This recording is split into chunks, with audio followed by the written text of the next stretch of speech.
Some new developments this week, Shoob. Two new midseason head coaching fires. This time Colorado and Paul Chryst over there at Wisconsin. What are your takeaways from this? Is this surprising to you? Oh, it was pretty surprising. At least Paul Chryst getting fired at Wisconsin. That was pretty shocking. Now, I understand why it happened, but I was still pretty surprised about it. And as far as Karl Dorrell at Colorado, I mean, let's be real. That one wasn't surprising at all. We all saw that one coming. It's been a rough season for the Buffs. But as far as Wisconsin and Paul Chryst, I really think that this is a testament to the new era of college football and where we're going. Because I feel like this is what those implications were about here. If you're the Wisconsin athletic director, he's new, by the way, there. And I think if you're looking ahead here at this Wisconsin job and who's going to be the new coach, you're not thinking about tomorrow. You're thinking about 3, 4, 5 years down the line. Because in a few years here, the Big Ten is going to change its scheduling format. They're going to get rid of divisions. The Big Ten West not going to be a thing. The Big Ten is going to be making stupid amount of money from their TV contract. USC and UCLA are going to be joining the conference as well. Wisconsin's path to a college football playoff and their money that they will be bringing in is going to change drastically over the next few years. And I feel like with the struggles that Wisconsin's had offensively over the last few seasons, especially bringing in a 5-star quarterback like Graham Mertz and having his development really stymied and having basically kind of an inept offense for 2022 standards, I feel like that is the main reason why Wisconsin pulled the plug here.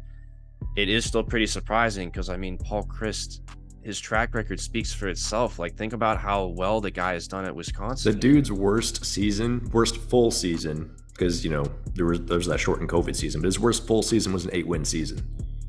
Exactly. That's not bad at all. 10-3, 11-3, 13-1, 8-5, 10-4, 9-4, and it obviously not counting 2020. Wisconsin was ranked in the AP poll, and every single one of those years, they were inside the top 10 at one point in 5 of those seasons. Like, Paul Chryst has done a great job at Wisconsin, and in my opinion, it's kind of like, okay, the expectations are so high, but mainly because of Paul Chryst's own, achievements. It set the bar high, and now you're going to fire him. Well, okay, if you're Wisconsin, you're going to make this move here, and you're going to fire him. Like, you better be going out and getting an A+ coaching hire here. That's kind of how I see it. Like, this is a big money move. If you're Wisconsin, you don't do this unless you go out and plan to get the best guy available on the market and spend a ton of money and completely revitalize what you've already been doing as far as offensive scheme. 100% with you on that, Shoob. Iowa and Wisconsin are two teams that are absolutely stout defensively but have completely inept offense. And it's because that pro-style system they play is so antiquated, and they just refuse to adapt and adjust their system with all of college football. You look at over at Ohio State, they've switched to a primarily spread scheme offense. Of course, they run multiple looks, but they're primarily spread to really utilize their talent, which is all those wide receiving targets. And that is just the nature of college football nowadays. If Iowa's not making any head coaching firings and Wisconsin is, I think Wisconsin, if they're doing it for the sake of the offense, then they're being a little more progressive here than Iowa is, and that's for sure. Oh, for sure. And if you're Wisconsin, look at what's happening this season. They lost at home to Washington State, and granted, they were kind of unlucky in that game.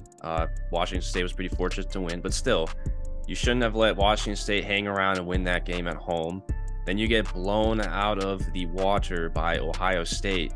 And, for some schools, that's okay because Ohio State's going to do that to a lot of FBS programs. But if you're Wisconsin, Ohio State's the measuring stick. You're trying to at least be competitive with Ohio State. That's the goal here, is to at least be competitive and be in the same ballpark as Ohio State.